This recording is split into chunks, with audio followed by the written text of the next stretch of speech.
Hello friends, अगर आप बिहार दरोगा, बिहार पुलिस, मद्य निषेध या बिहार के किसी भी एग्जाम्स की तैयारी कर रहे हैं तो गुरुत्वाकर्षण चैप्टर बहुत ज़्यादा इंपॉर्टेंट है। यहाँ से एक क्वेश्चन या दो क्वेश्चन आने का तो संभावना 99% है, क्योंकि ये चैप्टर सिलेबस में दिया हुआ है तो क्वेश्चन आएगा ही आएगा। तो पहले हम लोग फटाक से गुरुत्वाकर्षण को 5 मिनट में समझेंगे। पहले कैपिटल जी को समझेंगे, उसके बाद स्मॉल जी को समझेंगे। तो ध्यान से सुनिएगा, जो बात बोलेंगे वही सुनिएगा, समझ में दम आ जाएगा। और जो लिखा हुआ है उसे क्वेश्चन आना है। तो गुरुत्वाकर्षण पहले कहते किसको है, पहले ये समझिए। देखिए, संसार की सही वस्तु एक दूसरे को क्या कर रहा है, आकर्षित कर रहा है, समझ, आकर्षित कर रही है, जिसे गुरुत्वाकर्षण कहते हैं। जैसे संसार की सही वस्तुएं एक दूसरे को आकर्षित करती है, जिसे गुरुत्वाकर्षण कहते हैं। जितना भी संसार में वस्तु, ब्रह्मांड में जितना भी वस्तु है ना, जो एक दूसरे को क्या कर रहा है, आकर्षित कर रहा है, वही अदृश्य बल को क्या कहते हैं, गुरुत्वाकर्षण बल कहते हैं। जैसे कि मान लिया जाए यहाँ पे आप खड़े हुए, आपका दोस्त खड़ा हुआ है, ठीक है, दोनों के बीच में गुरुत्वाकर्षण बल लग रहा है, ठीक ना, यह अदृश्य बल है, उसी को आपको इधर खींच रहा है, अब ये है जो आपको खींच रहा है, ठीक ना, एक दूसरे को आकर्षित कर रहा है। उसी अदृश्य बल को क्या कहते हैं, गुरुत्वाकर्षण बल कहते हैं, समझे ना, गुरुत्वाकर्षण बल कहते हैं। और गुरुत्वाकर्षण बल निकालने के लिए कितना लग रहा है, वो फार्मूला होता है F बराबर, जब जो बोल रहे हो याद रखिएगा, G m1 इंटू m2 बटा r स्क्वायर, ठीक ना। जैसे यहाँ पे m क्या है, तो इसका द्रव्यमान है, ये जो एक आदमी यहाँ खड़ा हुआ है, एक आदमी यहाँ खड़ा, तो द्रव्यमान तो अलग अलग होगा, तो इसको m1 कह दिए, इसका द्रव्यमान m1 है, इसका द्रव्यमान m2 है, ठीक ना। और बीच के दूरी को r बता दिए, ठीक ना, तो यहाँ पे r है।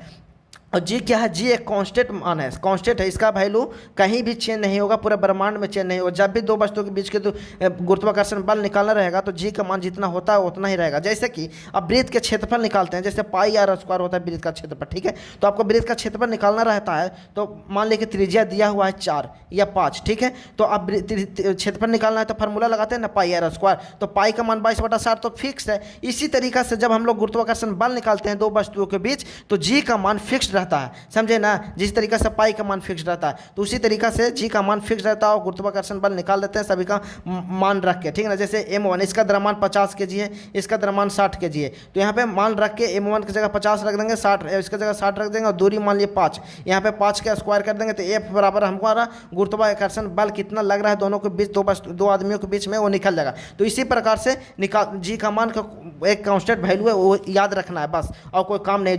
जो लिखा हुआ है ना, क्वेश्चन वहीं से आना है, देख लीजिएगा। F बराबर क्या होता है, जी m1 इंटू m2 बटा के r स्क्वायर, तो बता दिए हम कि क्या होता है, कैसे। F बराबर क्या होता है, गुरुत्वाकर्षण दो वस्तुओं के बीच के गुरुत्वाकर्षण निकालने के लिए फार्मूला है। m1 क्या है, द्रव्यमान है, m2 क्या है, द्रव्यमान है, दूसरे वस्तु दो पिंड मतलब दो ऑब्जेक्ट, दो वस्तु, कुछ भी बोल सकते हैं, ठीक है, बता दिए। और जी बराबर देखिए क्वेश्चन बांधने में पूछा हुआ है, पर इतना जी का मान कितना याद रखिएगा, जी का मान याद रखिएगा। अगर देखिए ये सब तो टेक्निकल जॉब है नहीं, तो क्या पूछ सकता है, जी का मान पूछ सकता है। जी का मान पूछा हुआ है तो क्या करेगा, अगर नहीं पूछना रहेगा जी का मान तो क्या, जी का मात्रक पूछ देगा, तो न्यूटन मीटर स्क्वायर प्रति kg स्क्वायर। और बहुत ज़्यादा इंपॉर्टेंट है, आप याद रखिएगा। देखिएगा गुरुत्वाकर्षण से क्वेश्चन यहीं से आया रहेगा, 2 से 3 पेज है, उसको पढ़िए और यहाँ से 1 से 2 नंबर कंप्लीट करिए, समझे ना। और चैनल पर नए तो चैनल को सब्सक्राइब करिए, क्योंकि रेगुलर यहाँ फास्ट मोड में रिवीजन चल रहा है फिजिक्स का। उसके बाद ज्योग्राफी हम लोग कंप्लीट करेंगे बहुत जल्दी से, समझे ना। तो आप उसको जल्दी से कवर कर लेना है। जैसे तो आप देखिए, दूरी बढ़ेगा तो गुरुत्वाकर्षण बल बढ़ेगा, मतलब कि दूरी बढ़ेगा तो जैसे दो वस्तुओं के बीच की अगर दूरी बढ़ा देंगे, r को बढ़ाएंगे, तो क्या होगा, इनको बीच जो गुरुत्वाकर्षण बल लग रहा है वो क्या होगा, घट जाएगा। लिखा हुआ जो लिखा हुआ ही आएगा, समझे। और द्रव्यमान बढ़ेगा तो जैसे कि द्रव्यमान इसका बढ़ा देंगे, 100 kg कर दिए, और इसको भी 200 kg कर दिए। अब दूसरे वस्तुओं का द्रव्यमान इसको 500 कर दिए, इसको 400 कर दिए, तो इन दोनों के बीच का द्रव्यमान ज़्यादा हो गया, तो क्या हो जाएगा, इन दोनों के बीच गुरुत्वाकर्षण बल ज़्यादा लगेगा। तो वही बोल रहा है कि द्रव्यमान बढ़ने पर गुरुत्वाकर्षण बल बढ़ेगा। जो लिखा हुआ याद रखिएगा, बता दे रहे हैं। गुरुत्वाकर्षण का नियम, दो पिंडों के बीच लगने वाला आकर्षण बल F उनके द्रव्यमान के गुणनफल के समानुपाती होता है। देख रहे हैं ना, F क्या होता है, समानुपाती होता है, मतलब कि द्रव्यमान बढ़ेगा तो गुरुत्वाकर्षण बल बढ़ेगा। अगर त्रिज्या दोनों मतलब सॉरी इसके बीच के दूरी r है, जो दूरी है, अगर वो क्या होगा, घटेगा तो गुरुत्वाकर्षण बल बढ़ेगा। अब अगर इसका दूरी बढ़ेगा तो गुरुत्वाकर्षण बल घटेगा। यहाँ पे यही लिखा हुआ है, समझ। व्युत्क्रमानी मतलब उल्टा होगा, और समानुपाती मतलब सेम, बढ़ेगा तो बढ़ेगा, घटेगा तो घटेगा, ठीक है। जी का विमीय सूत्र पूछ सकता है आपसे, अगर मात्रक नहीं पूछा तो जी का विमीय सूत्र पूछ सकता है, थोड़ा सा हार्ड करना चाहेगा तो। जी का मान सब याद रखें, जी का मान सभी स्थानों पर 1 होता है, समझे ना। बड़े जी का मान हर जगह एकदम 1 होगा, जैसे पाई का मान चेंज नहीं होता, वैसे जी का मान भी कभी चेंज नहीं होता, ठीक है। जी का मान सभी स्थानों पर 1 होता है, यह एक अदिश राशि है। अब यहाँ पे से पूछ सकता है, देखिए 11th में दिया हुआ है, तो 9th 10th 11th पूछ ही सकता है, कहीं से भी क्वेश्चन पूछ सकता है। फिजिक्स का। तो प्रसिद्ध वैज्ञानिक हेनरी कैवेंडिश ने दिया हुआ है गुरुत्वाकर्षण ना चैप्टर हम लोग को सिलेबस में, तो गुरुत्वाकर्षण पढ़ना तो हम लोग का रिस्पॉन्सिबिलिटी बनता है, ठीक ना। तो ये देख लीजिए, प्रसिद्ध वैज्ञानिक हेनरी कैवेंडिश ने एक सुग्राही का प्रयोग करके जी का मान ज्ञात करेगा। तो पूछ सकता है जी का मान कौन ज्ञात किया था? गुरुत्वाकर्षण बल का खोज आइजैक न्यूटन ने किया। गुरुत्वाकर्षण का अब यहाँ से ज़्यादा आ ही नहीं सकता, इसको याद रखिए। अब स्मॉल जी में चलते हैं हम लोग। अब हम लोग स्मॉल जी देखते हैं, ठीक ना। इसका जी का मान क्या होता है? स्मॉल जी का मान क्या होता है? 9.8 मीटर प्रति सेकंड स्क्वायर। देखिए, और ज़्यादा क्वेश्चन जी ए वाला सा स्मॉल जी से पूछता है, ठीक ना। तो आप समझिएगा जी है क्या ये जी। तो जी क्या है? देखिए, गुरुत्वीय त्वरण को जी से हम लोग सूचित करते हैं। जैसे जब कोई वस्तु पृथ्वी की ओर गिरती है तो पृथ्वी उसे अपनी ओर खींचती है। क्यों खींचती है? क्योंकि पृथ्वी का गुरुत्वाकर्षण बल है वो के कारण खींचती है अपनी ओर, ठीक ना। इस गुरुत्वाकर्षण के कारण वस्तु की गति हर सेकंड बढ़ती है। और जैसे कि मान लीजिए पृथ्वी है, अगर कोई मान लीजिए ऊपर से बॉल गिर रहा है तो नीचे पृथ्वी की ओर क्यों आती है? क्योंकि गुरुत्वाकर्षण बल के कारण। और जब ये आती है ना, ये जो बॉल है जो आ रही है वो पर सेकंड 9.8 मीटर प्रति सेकंड की गति बढ़ाते हुआ आएगी। हर सेकंड इतना 9.8 मीटर प्रति सेकंड स्क्वायर का गति उसका बढ़ते हुआ आएगा, समझे ना। और गति में परिवर्तन को क्या कहते हैं? त्वरण कहते हैं। तो इसीलिए अब बढ़ रहा है क्यों? इसका पृथ्वी के गुरुत्वाकर्षण बल के कारण बढ़ रहा है। तो गुरुत्वाकर्षण बल के कारण बढ़ा, तो इसीलिए इसको गुरुत्वीय त्वरण कहते हैं, ठीक ना। गति में परिवर्तन को क्या कहते हैं? त्वरण। और बढ़ रहा है क्यों? तो गुरुत्वाकर्षण, पृथ्वी गुरुत्वाकर्षण के कारण, तो इसलिए इसको गुरुत्वीय त्वरण कहते हैं। तो 9.8 मीटर प्रति सेकंड स्क्वायर क्या है? गुरुत्वीय त्वरण है, समझे ना। पृथ्वी का गुरुत्वीय त्वरण है, समझे।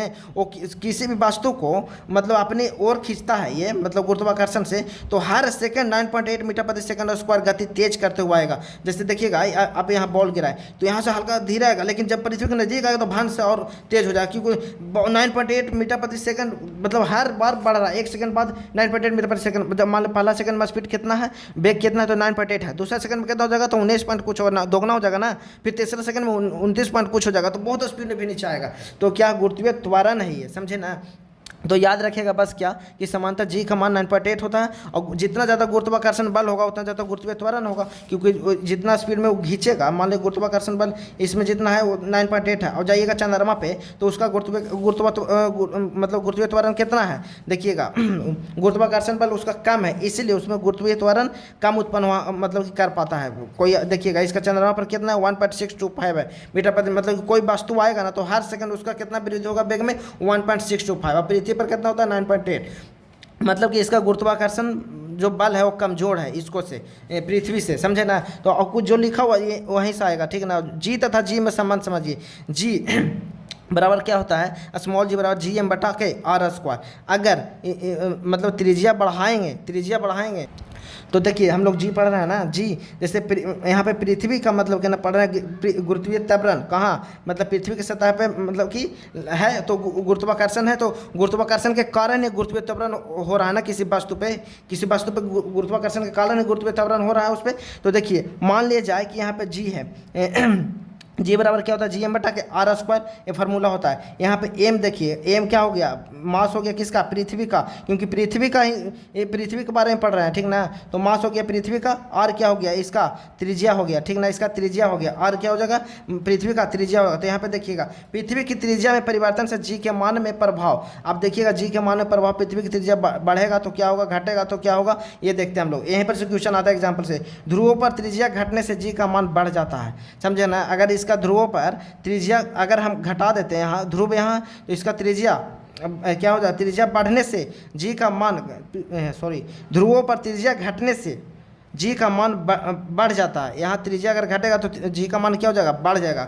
विषुवत रेखा पर त्रिज्या बढ़ने से जी का मान घटता है। अब यहाँ विषुवत रेखा पर यहाँ पे जी का मान क्या होगा? कमजोर होगा। 9.8 मीटर प्रति त्वरण से नहीं, मतलब गुरुत्वीय त्वरण से नहीं किसी वस्तु को खींचेगा, यहाँ पे थोड़ा सा कम खींचेगा, ठीक है ना। अब यहाँ पे ज़्यादा मजबूत होगा, इसलिए देखते हैं तो यहाँ पे क्या हो जाएगा? जी का मान कमजोर रहेगा।